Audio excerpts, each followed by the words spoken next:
எப்படி இருந்தனா இப்படி ஆயிட்டேன் அப்படின்ற மாதிரி ஸ்டாலின் அவர்களுடைய இந்த பரிதாப நிலையை பார்க்கும்போது தான் நமக்கு சிப்பாக வருது. ஏன் அப்படின்னா, முன்னாடிலாம் இந்து திருமண விழாவில் நிகழ்வில் கலந்து கொள்ளக்கூடிய ஸ்டாலின் அவர்கள் என்ன பேசுவார், அங்கே சொல்லக்கூடிய மந்திரங்கள்லாம் அருவருக்கத்தக்க வகையில் இருக்கும். நான் கூசும் சொல்லவே முடியாது, காதால் கேட்க முடியாதுங்க அந்த மந்திரத்தை அப்படின்னு பேசினவர் ஸ்டாலின் அவர்கள். ஆனால் இப்போது அவர் எப்படி புலம்பிட்டு இருக்கார் தெரியுங்களா? கல்யாண வீட்டுக்கு போயிட்டு தம்பதியினரை வாழ்த்துவதெல்லாம் கிடையாது, அவர் ஃபுல்லாகவே புலம்பிட்டு இருக்கிறார். என்ன புலம்பிட்டு இருக்காருன்னு பாருங்க. ஒரு மாற்றம் தமிழ்நாட்டில் ஏற்பட்டு ஏமாற்றமாக மாறி இருக்கிறது. லட்சக்கணக்கான மக்கள் செய்த தவறு கோடைக்கணக்கான மக்களை இன்றைக்கு துன்புறுத்தி கொண்டிருக்கிறது. இந்த நிலை மாறணும். எனவே இந்த நிலை மாறுவதற்கு இந்த மனவிழாவில் கலந்து கொண்டிருக்கக்கூடிய நீங்கள் வரக்கூடிய காலகட்டங்களில் சிறப்பான வகையில் சிந்தித்து பார்த்து செயல்பட வேண்டும் என்று உங்கள் அன்போடு கேட்டுக்கொண்டு இன்றைக்கு இலக்கியமாக இருந்தால் பார்த்தீங்களா எப்படி புலம்பிட்டு இருக்காருன்னு கேட்டிங்களா? ஏங்க, ஒரு வயசானவர், உடம்பு முடியாதவர், அவரை போய் இப்படி புலம்பு விட்டுட்ருக்கீங்க. தொடர்ச்சியாக குளத்தூர் தொகுதியில் ஜெயிச்சவருங்க இப்போது ஒரு எம்எல்ஏ பதவி கூட இல்லாமல் தோற்று போயிருக்கிறார். ஜெயிச்சிருந்தா கூட, ஒரு எம்எல்ஏ பதவியில் கூட ஜெயிச்சிருந்தா கூட ஒரு எதிர்கட்சி தலைவராக போய் உட்காந்துருப்பார். இப்போ சட்டமன்றத்துக்குள்ளேயே போகாமல் ஒரு சிலிப்பு சேர் போட்டுக்கிட்டு ஒரு தொண்டை போட்டுக்கிட்டு தோட்டக்கார மாதிரி வீட்டில் உட்காந்துருக்கிறாரு. இந்த நிலைமைக்கு யார் காரணம்? இவிஎம் மிஷினா? அண்ணன் விஜய் தான் காரணம். இவங்க என்ன சொன்னாங்க, இவிஎம் மிஷினை குறை சொல்லிட்டு இருந்தாங்க. விஜய் அவர்கள்லாம் ஒரு எங்களுக்கு எதிர்கட்சியே கிடையாது அப்படின்ட்டு இருந்தாங்க. ஆனால் விஜய் அவர்கள் தனியாக நின்று இவங்களை தோக்கடிச்சு, யார் எவருன்னே தெரியாது அவரை நிறுத்தி இவரை தோக்கடிச்சு, அதில் இவர் புத்தி பேதளிச்சு போச்சா என்னன்னு தெரியல, தொடர்ச்சியாக அதை திரும்ப என்னன்னு சொல்லி இது பண்ணாங்க. அதுலேயும் தோற்று போனார். இப்போது இதை தொடர்ந்து உயர்நீதிமன்றத்தில் வழக்கு போட்டிருக்கிறார். அந்த தோல்வி செல்லாது அப்படின்னு சொல்லிட்டு அவருக்கு முடியல. அவர் வாழ்கிறதே அவருக்கு நரகமாக இருக்குது. அவருக்கு ஒரு ஓய்வு தேவை அப்படின்னு சொல்லிட்டு தான் மக்கள் அவர் வீட்டில் ரெஸ்ட் எடுக்கட்டும் விட்டுருக்காங்க. ஆனால் அவர் ரெஸ்ட் எடுக்காமல் வழக்கு போடுறது, இந்த மாதிரி வேலையில் இறங்கிட்டு இருக்கிறாரு. இல்லைன்னா கூத்துன்னு பார்த்தீங்கன்னா இதில் என்ன உண்மை தெரியுங்களா? ஸ்டாலின் அவர்கள் ஏன் தோற்று போனார் தெரியுங்களா? ஸ்டாலின் அவர்களை கேட்டுக்கோங்க. நீங்கள் மோடி அவர்களை பார்த்து இங்கே புலியை பார்த்து பூனை சூடு போட்டுக்கிட்ட கதையாக அங்கே ஒரிஜினல் இருக்கார் பாரத பிரதமர் மோடி அவர்கள். அவர் என்ன பண்ணுறாரோ, ரோட் ஷோ போனால் ரோட் ஷோ போவார். அவர் ஒரு திட்டத்தை அறிவித்தா இவர் அதுக்கு ஸ்டிக்கர் ஒட்டிக்கிட்டு இருந்தாங்க. தமிழக மக்களுக்கு அதிகமாக மோடி அவர்களோட செயல்பாடுகளை இங்கே கொண்டுட்டு போய் சேர்க்காததுனால ஸ்டாலின் அவர்கள் ஒரு ஜெராக்ஸ் தான். ஆனால் அதையே நம்ம ஒரிஜினல் நம்பிட்டு இருந்தோம். ஆனால் விஜய் அவர்கள் இந்த ரேம்வாக்லாம் போனார்ல, அதே இதில் அதே மாதிரி காஸ்டியூம் போட்டுக்கிட்டு ஸ்டாலின் அவர்களும் போனார். நீங்கள் டெல்லியில் இருக்கக்கூடிய ஒரிஜினலுக்கு இங்கே ஜெராக்ஸ் போட்டிங்க, அதை மக்கள் ஏற்றுக்கிட்டாங்க. ஆனால் இங்கேயே ஒரிஜினல் இருக்கும்போது இங்கே எதுக்கு இன்னொரு ஜெராக்ஸ் அப்படின்னு சொல்லிட்டு தான் உங்களை தோக்க அடிச்சிருக்கிறாங்க. அது மட்டும் இல்லாமல் சனாதன எதிர்ப்பு, மக்களுக்கிட்ட கடும் கோபத்தை நீங்கள் வாங்கி கட்டிக்கிட்டீங்க. ஏன்? பெண்களுக்கு பாதுகாப்பு இல்லை, குழந்தைகளுக்கு பாதுகாப்பு இல்லை, இளைஞர்களுக்கு வேலைவாய்ப்பு இல்லை, போதைப் பொருள்ன்றது கட்டுக்கடங்காமல் போயிடுச்சு, கொலை கொள்ளை குற்றங்கள் அதிகமாகிடுச்சு, கஞ்சா புழக்கம் இல்லாத இடமே இல்லை. ஆனால் உங்கள் ஆட்சியில் இருக்கிறவர், உங்கள் ஆட்சியில் இருந்த மருத்துவத்துறை அமைச்சராக இருந்தவர் சொல்கிறார், மா சுப்பிரமணியன், எங்கள் ஆட்சியில் 0% கஞ்சான்றது. எப்படிங்க மக்கள் ஏற்றுப்பான்? அப்புறம் 2 நாள் கழித்து பார்த்தா செய்தியில் ஸ்டான்லி மருத்துவமனையில் இவ்வளோ உயரத்துக்கு கஞ்சா செடி இருந்ததா அப்படின்ட்டு போய் ஆய்வு செஞ்சுட்டு இருக்கிறாங்க. எப்படி மக்கள் உங்களை நம்புவான்? யார் அந்த சார், யார் அந்த தம்பி, யார் அந்த அதிகாரி, எதுக்குமே பதில் தெரியாது. என்ன நடந்தது அண்ணா யூனிவர்சிட்டியில், யார் காரணம், ஞானசேகரனை பின்னாடி யார் இயக்குனது, ஒன்றுமே புரியல. திமுகவில் இருந்த தெய்வ செயல் ஞானசேகரன், இவங்களாம் திமுக காரங்க தான். அப்புறம் இந்த கஞ்சா கடத்தல் மன்னனாக இருந்த ஜாஃபர் சாதிக், இவங்களாம் திமுகவில் இருந்தவங்க. ஆகவே திமுக தலைவர் மட்டும் இல்லை, திமுக நிர்வாகிகளுமே ஆபத்து அப்படின்னு சொல்லி மக்கள் உணர்ந்ததால் திமுக ஜெயிக்கக்கூடாதுன்னு முடிவு பண்ணி அந்த கடவுள் முடிவு பண்ணால், விஜய் முடிவு பண்ணார், மோடி அவர்கள் முடிவு பண்ணார், மக்கள் முடிவு பண்ணார். தீர்ப்பு ஸ்டாலின் அவர்கள் தோற்று போயிட்டார். ஒரிஜினல் இருக்கும்போது நகல் தேவையில்லை அப்படின்னு சொல்லிட்டு நீங்கள் இவங்கள மாதிரியெல்லாம் காப்பி அடிச்சிங்க. ஆனால் இவங்க செய்யக்கூடிய மக்கள் நலன் உங்கள்கிட்ட 0, அதுதான் உங்கள்கிட்ட 0. ஆகவே நீங்கள் தோற்று போனதுக்கு காரணம் இதெல்லாம் ஒரு பக்கம் இருக்கும்போது, இன்னொன்று இவர் யோசிச்சார், வீட்டில் கடுமையாக உட்காந்து எல்லாருமே போட்டு ரூம் போட்டு யோசிச்சதுன்னு நினைக்கிறேன்.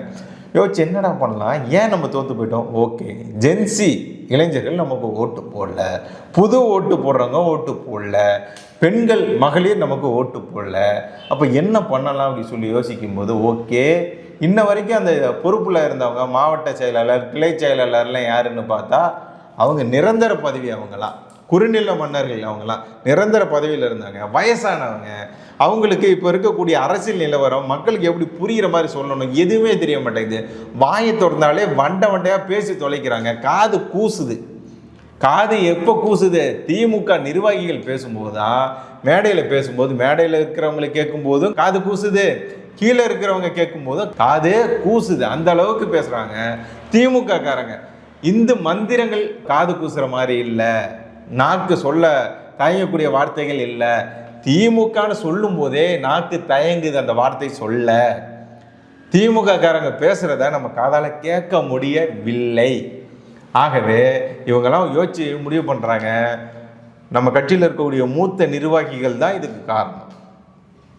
ஆகவே இந்த மூத்த நிர்வாகிகளுக்கெல்லாம் ஒரு கட்டளை, இனி ஒரு பொறுப்பில் 3 முறை 2 முறைக்கு மேலேயே இருக்கக்கூடாது. அது மட்டும் இல்லாமல் ஒவ்வொரு பொறுப்புக்கும் ஒரு வயசை வரம்பு வைக்கிறோம், வயது வரம்பு வைக்கிறோம், அதை தாண்டி இருக்கிறவங்கள தூக்கிடலாம் அப்படின்னு சொல்லிட்டு அதில் ஒரு 13 பேர் மாட்டுறாங்க. அது மட்டும் இல்லாமல் இந்த இதெல்லாம் எதில் இருக்குன்னா பாஜகவில் தாங்க இருக்கும்.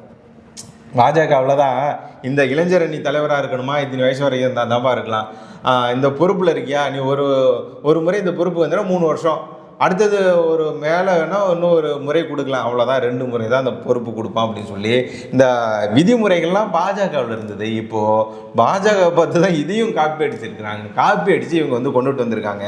என்ன அப்படின்னா, மாவட்ட செயலாளர் பதவியில், அதாவது மாவட்ட செயலர் 70 வயசு வரைக்கும் இருக்கலாம்ப்பா, பேரூர் செயலர் 60 வயசு வரைக்கும் இருக்கலாம், மாநகர நகர பேரூர் வட்ட செயலர் 50 வயசு வரைக்கும் இருக்கலாம், கிளை செயலர் 45 வயசு வரைக்கும் இருக்கலாம் அப்படின்னு சொல்லிட்டு ஒரு விதிமுறைகளை போட்டுட்டு வந்திருக்கு திமுக.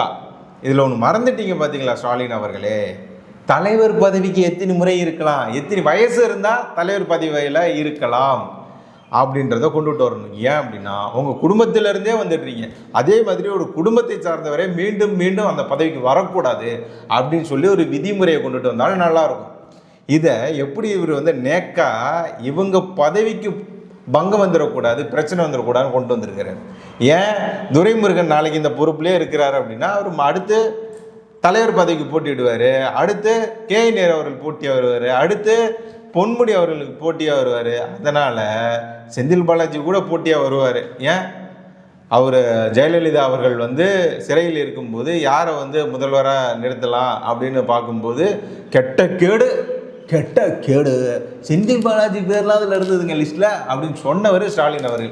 அந்த வகையில் திமுக தலைவர் போட்டியில் செந்தில் பாலாஜி கூட வரலாம். அப்படிலாம் இருக்கும்போது இவங்கெல்லாம் வரக்கூடாதுன்னா என்ன பண்ணணும், இவங்கெல்லாம் கீழே கட் பண்ணிடணும். கீழே கட் பண்ணணுன்னா என்ன பண்ணணும், ஒரு பொறுப்பில் 2 வருஷம் தான் இருக்கலாம், இத்தனை வயசு வரைக்கும் தான் இருக்கலான்னு கொண்டுட்டு வந்துட்டோம்னா இவங்க யாரும் மேலே வர மாட்டாங்க. ஆகவே நம்ம குடும்பமே ஆண்டு அனுபவிக்கலாம், திமுக கட்சியை அழிச்சு ஒழிச்சிடலாம் அப்படின்னு சொல்லி முடிவு பண்ணதுனால இந்த வயது வரம்பை கொண்டுட்டு வந்துருக்கிறார். இதில் என்ன கொடுமை அப்படின்னா, இந்த 13 மாவட்ட செயலர்கள் சிக்கி இருக்கிறாங்க. அதில் யார் யாருன்னு பார்க்கும்போது நீங்களாம் ஆவலுடன் எதிர்பார்த்த ஏவா வேலு, செஞ்சி மஸ்தான், KKSSR ராமச்சந்திரன், அனிதா ராதாகிருஷ்ணன், ரகுபதி, ஆர் காந்தி, முத்துச்சாமி. யார் தெரியுங்களா முத்துச்சாமி? குடியாரன்னு சொல்லாதப்பா, அவரை மதுப்பிரியர்னு சொல்லு அப்படின்னு சொன்னார்ல, அந்த முத்துச்சாமி. இது முத்துச்சாமி கோட்டடி அப்படின்னு சொல்லிட்டு அடுத்து சாக்கோட்டை அன்பழகன், சுந்தர், SR சிவலிங்கம், கோ தளபதி, ராமகிருஷ்ணன், ஆவுடையப்பன், இவங்க அந்த ஒரு 13 பேர் மாவட்ட செயலர் பதவியிலேருந்து விடுவிக்க போகிறாங்க, பதவியிலேருந்து தூக்க போகிறாங்க அப்படின்னு சொல்லி செய்திகள் கொண்டு இருக்கிறது. இதெல்லாம் ஓகே தான். ஸ்டாலின் அவர்கள் எப்போ அந்த பதவியிலேருந்து வெளியே போக போகிறாரு, அவர் எத்தனை வயசு வரைக்கும் இருக்கலாம் அந்த தலைவர் பதவியில், எத்தனை முறை இருக்கலாம் அப்படின்றத அதையும் கொண்டுட்டு வந்துட்டாருன்னா அந்த கட்சியில் இருக்கிறவங்களுக்கு ஒரு நிம்மதி இருக்கும். அவங்கெல்லாம் கேட்குறது பயப்படுவாங்க. அதனால் அவங்க என்ன கேட்க சொல்லியிருக்காங்கன்னு நினைக்காதீங்க. 19 ரூபா கேட்டு வப்பம்னு கேட்டேன். அடுத்தது இன்றைக்கி நடந்த சம்பவத்தை பார்த்துருப்பீங்க. இந்த அந்த பரந்தூரில் விமான நிலையம் அமைப்பதற்கு நாங்கள் அமைக்க போகிறதே இல்லை அப்படின்னு சொல்லி விஜய் அவர்கள் சொல்லிட்டாருங்க சட்டமன்றத்தில். உடனே திமுக காரங்களாம் வெளியே வந்துட்டாங்க. என்னடா இது விவசாய நலனில் தான் திமுக ரொம்ப அக்கறை செலுத்துமே, எப்படி மீத்தேன் ஈத்தன் திட்டத்துக்கு யார் கையெழுத்து போட்டான்னு வைகோ சொல்லியிருந்தார். ஸ்டாலின் அவர்கள் தான் கையெழுத்து போட்டதா சொல்லியிருந்தாரு. கரும்பு தோட்டத்துக்குள்ளே அந்த சிவப்பு கம்பளம் விரித்து யார் போனாங்க? ஸ்டாலின் அவர்கள் தான் போயிருந்தார். பதனி குடிச்சிட்டு விவசாயிகிட்ட கேட்குறாரு, இதில் என்ன சீனி போட்டிங்களா அப்படின்னு கேட்குறாரு. இந்த அளவுக்கு விவசாய நலனில் ரொம்ப முக்கியத்துவம் கொடுக்கக்கூடிய ஸ்டாலின் அவர்கள் இப்போ எப்படி பரந்தூரில் விமான நிலையம் அமைக்க மாட்டோம்னு சொன்னதுக்கு எதிர்ப்பு தெரிவிக்கிறாரு அப்படின்னு சொல்லி பார்க்கும்போது தான் தெரியுது. சென்னையில் இப்போ கொஞ்சம் சில வருடங்களுக்கு முன்பாக ஒரு சம்பவம் நடந்தது. என்ன தெரியுமா? கிளாம்பாக்கத்துக்கு பேருந்து நிலையம் வந்துருச்சு. கிளாம்பாக்கம் பேருந்து நிலையத்தை சுற்றி இருக்கக்கூடிய பெரும்பாலான இடங்கள் திமுகவினரிடம் கைவசம் இருக்கிறதாக தகவல் வருகிறது. அதைத் தொடர்ந்து இப்போ பரந்தூரில் நம்ம விமான நிலையம் அமைச்சோம்னா சுற்றி இருக்கிற இடத்தெல்லாம் நம்ம வளைச்சி போட்டு பெருசாக லாபம் பார்த்துடலான் இருந்தாங்கங்க. தான் கொள்ளடிச்சு ஊழல் செஞ்சு சேர்த்து வச்ச அந்த காசெல்லாம் பரந்தூர் பக்கத்தில் முதலீடு பண்ணியிருப்பாங்க போல். அதனால் அங்கே விமான நிலையம் வராதுன்னு சொன்னோடனே அவங்களுக்குலாம் வந்து வயிற்று வாயில் அடிச்சுக்கிட்டு அங்கேருந்து சட்டமன்றத்திலேருந்து வெளியே வராங்க. ஆனால் இந்த இடத்துல அண்ணாமலை அவர்கள் சொன்னதை நம்ம பார்க்கணும். நீங்கள் பரந்தூரில் விமான நிலையம் வரக்கூடாதுன்னு சொல்கிறீங்க, அதை ஏற்றுக்கிறோம். ஆனால் வேறு எங்கே அமைக்க போகிறீங்க அப்படின்றத சொல்லணும் இல்லையா? ஏன் தமிழ்நாட்டிற்கு இந்த விமான நிலையம் அப்படின்றது மிகவும் முக்கியத்துவம் வாய்ந்தது, வேண்டும், வந்தால் தான் நம்ம வளர்ச்சி நல்லாயிருக்கும். இல்லை அப்படின்னா 10 வருடங்கள் நம்ம பின்தங்கி போயிடுவோம். அதனால் சீக்கிரம் கொண்டுட்டு வாங்க, எந்த இடத்துல அமைக்க போகிறோன்றதை சொல்லுங்கள் அப்படின்னு சொல்லி அண்ணாமலை அவர்கள் கேட்கிறார். ஆனால் திமுக காரங்க அப்படிலாம் இல்லை, பரந்தூரில் நீங்கள் வச்சே தீரணும், எங்களுக்கு நீங்கள் வந்து ஆடலும் பாடலும் நிகழ்ச்சி வச்சே தீரணுன்ற மாதிரி இப்போ பரந்தூர் நிலையத்தில் விமான நிலையம் வச்சே ஆகணும்னு இவங்க சொல்கிறதற்கான காரணம் என்னென்னு ஆராயும் போது தான் தெரியுது அதை சுற்றி உள்ள இடங்கள்லாம் இவங்க வளைச்சி போட்டிருக்காங்கன்ட்டு. உண்மை என்னன்றதை இன்னும் சில தினங்களில் நமக்கு தெரிய வந்துடும். ஆகவே இந்த சட்டமன்றத்தில் இந்த மாதிரியான கூத்துக்கள்லாம் நடந்திருக்கு. முன்னாலாம் சட்டமன்றத்தை பார்த்துருப்போம், எந்த அளவுக்கு வந்து முக்கியத்துவம் வாய்ந்ததாக இருந்தது சட்டமன்றத்தில் நடக்கக்கூடிய நிகழ்வுகள், பேச்சுக்கள்ன்றதை நம்ம பார்த்துருந்தோம். அதில் ஒரு சில சம்பவங்கள்லாம் நடந்தது, அதெல்லாம் விட்டு தொலைங்க.